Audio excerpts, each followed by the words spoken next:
ati magari, pikipiki, sijui mitungi ya maziwa, sijui nini, ati William Ruto ametumana hapa. Nataka niambie wewe Rigiji, ujinga mimi usiniletee, pelekea watu wengine.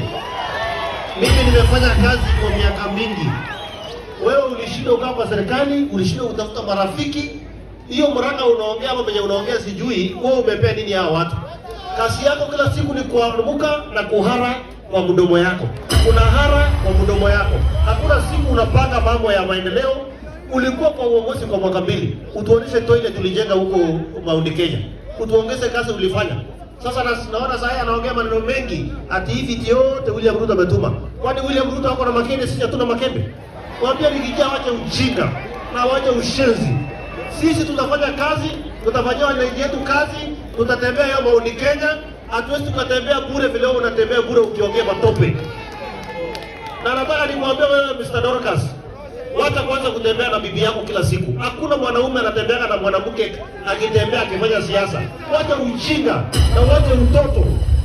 Na hata ikiwezekana tutakuimpeach mara nyingine huko Mount Kenya. Naona unazunguka unaongea matope mingi sana. Huyu Mbadi amekuja hapa ni waziri wa fedha.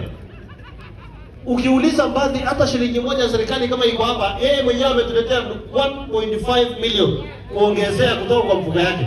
Wewe kazi yako ni kuongea tu asubuhi William Ruto. Ukilala William Ruto. William Ruto ni bibi yako.